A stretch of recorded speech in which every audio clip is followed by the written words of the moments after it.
Chris said that you guys don't know you're doing a quarterback yet. It seemed that once Gio went in, you guys really were basically running a different offense. You know, a lot of things that you do with Art weren't in there. So in terms of the offensive identity that you guys have talked about, I mean, is there any concern that if you're doing something completely different with a guy who's not going to be here after this game, that, you know, you're kind of rolling back on that? Well, it's not as different as you might think, because I remember back when, and not to always go back, but I mean when we had like Teal and Lovelace playing, or Natali or whatever, I would always be worried about with when Flood was coaching the line, like, are we putting in a whole new offense? But it's all the same blocking schemes. It's really the same run schemes. Sometimes you just, whether you read the end on the backside or whether you book them or you count from them another way.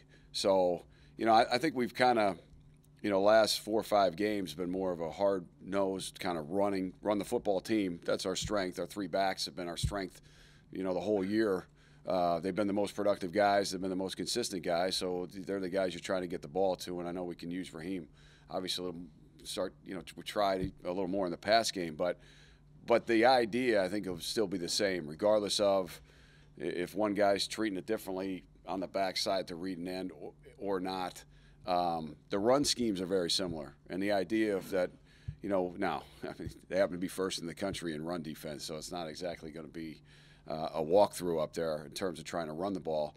But, I mean, obviously, I think you've seen the last handful of weeks, you know, we talked about it last week, but we didn't have any pass game to match it, so we don't score. But, I mean, we try to at least establish, you know, those guys as our bell cows and try to get everything done that we can with them. So it didn't change a ton. We actually changed a couple terms, you know, in terms with Gio when he was in there, in terms of how we were treating, you know, the backside of some of the plays.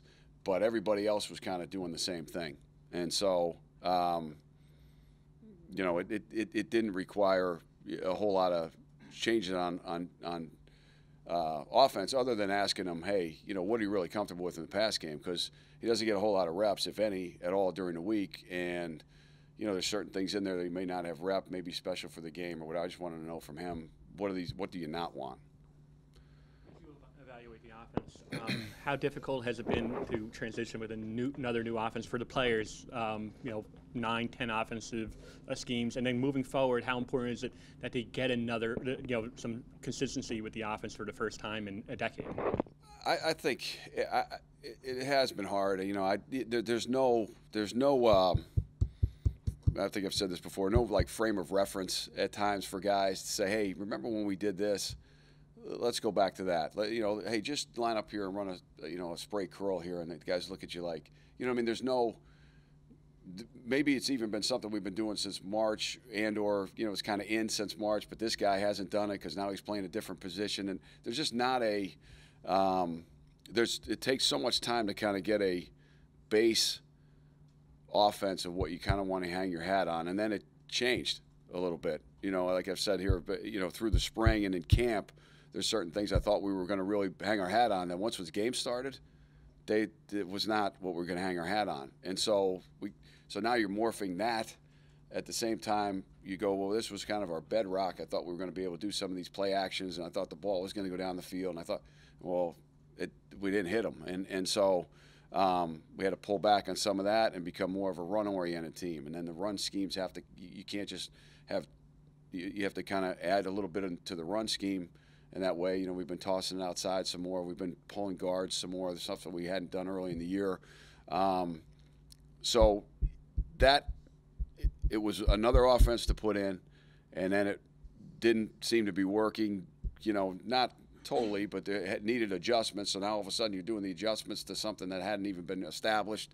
And so, yeah, it's been hard. And the one thing I thought all along, what I said to Chris before is, when you don't have 15 bowl practices, you know, that's a whole spring, and that goes on for now 4 years. That hurts. I mean, that's because usually you take the first half of those practices and get your young guys ready.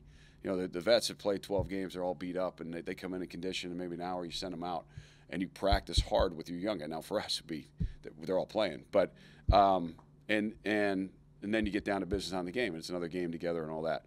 Well, you miss that for 4 years. Then you add on putting in another new system in January, February, March. I think fundamentals really suffer a lot because there's only so much. Catching the ball is catching the ball. Releases, blocking schemes, they're all kind of similar. But when guys are burdened with knowing what to do and new formation names and motions and shifts and all this stuff is going in, a lot of times the fundamental part and the stuff you take for granted in your job they're last. You know what I mean? Like the guys, if I'm a Z receiver, I'm worried about, I got to line up here, it's here, what's the split? Okay, now the ball snapped, I got the right route, I turn around with the ball.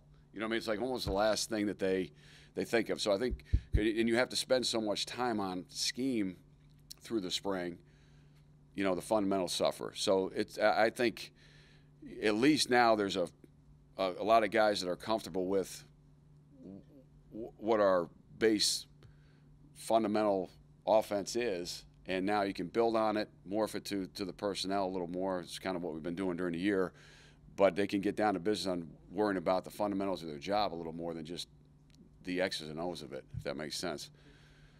John, you're the third coordinator in 3 years to sort of tackle the problem of getting this passing offense going. I mean, still the numbers aren't there. I mean, is there confidence that going next year that something's going to change? That this and what would that be? What would you tell a fan who's watching this to say, all right, this is why this is going to get better? I think a couple things. It can't get worse. Maybe say, but I do think a couple things. I think when you're that young at receiver, and some of the things we talked about in terms of assignment, alignment. The guys we play against in this conference, the challenges that exists every week there. Some of the physical development of some of those guys in terms of time in the weight room, time in the program. I think the three freshmen that we have a lot of talent, and for one reason or the other, just hadn't been able to play this year. A couple of them injury-wise, just couldn't. We had Jalen in there the other day just as his fourth game, and I mean. But I think those guys are talented. I think they're guys that should help us. I never look at it. Any freshman coming in should redshirt in my mind at receiver. They're coming to play, so that was a little bit disappointing. But not necessarily in their control. But that they didn't play. I think those guys are guys that have a chance to be really good.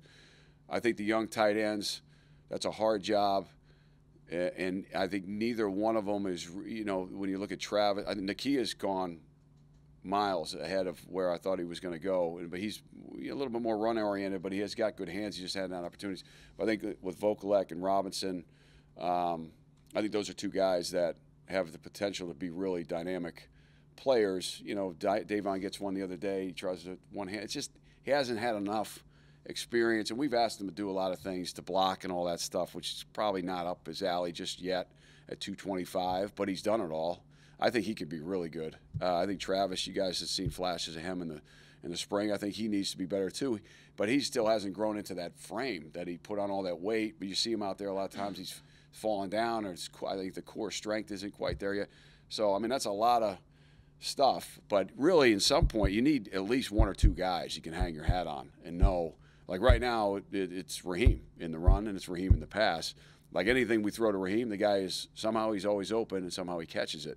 I don't know if you could say that about any of these other guys. I thought Jerome was the guy that was turning into that, was going to be that one of those guys this year, and obviously that injury-wise didn't happen. So that would be what I would say. In the end, you got to put these guys out there. I mean, you scheme up, you whatever, and at some point the defense figures out, okay, they're going to have to pick to get everybody open, or they can't get off press, or they can't, whatever your shortcomings are, you can mask them for a little bit, and then once they figure it out, you have to overcome them. But at some point, personnel-wise, I think we'll be better, and I think experience-wise for the quarterback, and I think competition for the quarterback, as you kind of build it in that room, would help too. I mean, you can't, but I do think. I keep going back to, with Art, and it's not an excuse, it's a fact. I mean, the guy played half a high school season as a throwing quarterback, and he got thrown into playing in the Big Ten, and the learning on the job, it comes back, this week, the number one thing, the impulse throws, they can wreck the game. And you talk about one it's a major mistake. where if the ball goes 4 yards that way, okay, it's a bad deal, but you get away with it. When you don't get away with them, you realize that the consequences of them awfully fast. So it's a long answer to it's probably even a longer explanation if you really got into the whole thing. But I do think there's help on the way, I guess you would say. I think we have to improve, and we're going to keep at it and look at everything from scheme to personnel to whatever we have to do to fix it. I mean, would you like to add a quarterback grad transfer? No, well, I'm just saying in general, something's going to. I know you can't talk about recruiting, or whatever. Something's. I think there needs to be. I think there will be more competition in there. I think there has to be. I think anytime you're not getting pushed or you don't, and I'm not saying Gio, I'm not saying these guys didn't push him this year or whatever, but I'm just saying I think, Gio obviously is leaving, and whether John ends up staying a tight end or however that ends up going, we need to have more. There needs to be more competition and more guys in that room kind of battling each other. They need to not ever work against each other, but there needs to be a feeling of okay. I think that's healthy at every position. We'll take 2 more questions. I know you're not going to start running like an Army offense, but do you go into this offseason thinking you might have to alter the scheme in a way to maybe fit, more of that sort of, deception spread style than maybe you have been this year? Yeah, I do think it's it's different, and it all depends. Again, it depends on personnel across the board, the quarterback, everybody, and what fits. But obviously, with what we're doing now, if you're, there's a couple of things. If you're not running the quarterback and you're not hitting anything down the field, you're just not gonna get in the end zone. So that, I think lately we've been trying to do more things. Obviously, the 3-back stuff and moving guys around to try to just get some people out of place to hit some things. I don't know if it would go quite, that extreme in terms of, you're going to go run the ball 60 times a game. I think the emphasis is going to be on figuring out. We have to. I mean, you can't exist. I don't think in this count. Now I know. Maryland's been. And some of those teams have done some things to spread out and just be. I don't know what their percentage of run is. I think it's awfully high. They have some good guys doing it, but to me, you have to. The pass game is the #1 deal. It has to get better. I don't think we're just going to give up on it and say, okay, guys, we're going to become Army or Navy. I think I don't think that's the wise way to go. I think we're still, it's funny because like Natolo comes in my office like 10 times a day about different things, and he watches all these NFL. He's like, they're all running the same plays that we run. He's like, I watch the Chargers. They ran this, they ran this, they ran this. And he's like, the Giants yesterday ran the same thing we ran that got picked. Odell is open by 20 yards. I'm like, yeah, I know. We're not. That's not. So. So I think at some point we can get there, but we're not there yet. So. You talked about a lot of positions. The offensive line. How concerned are you about that unit moving forward? I thought they'd been playing really well, since with the Indiana or whatever it was. I thought the other day we didn't play well up front. I mean, we just didn't, and they we knew going in they're a good front. They're young, but they move a lot. And we talked about it here on Monday before the game. I think that they move a lot, and they present a lot of challenges up front. I don't think we reacted well. I thought the backs did a great job of earning all the yards they got. That was disappointing the other day because I thought we were moving in the right direction there. And then, you get to this point in the season, there's some guys that are banged up and are kind of hanging in there. Tariq goes out of the game, and we're shuffling guys around in terms of Heeman had to play a bunch of snaps at guard. I mean, we were scrambling.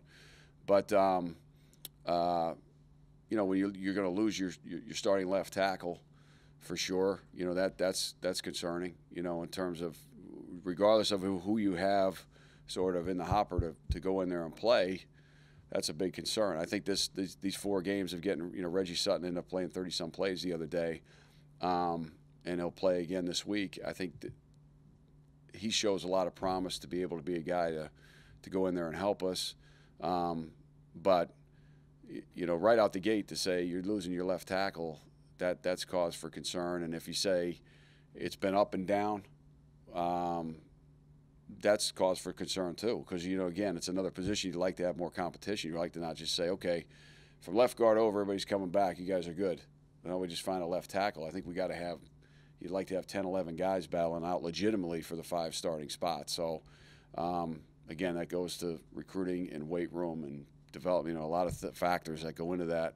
And do we have legit 2 deep going into the spring? I don't know. We'll see how they go through winter conditioning, where they are physically. I hope we do, but right out the gate, you got to replace your left tackle. That's a concern. Okay, thanks guys. All right, fellas.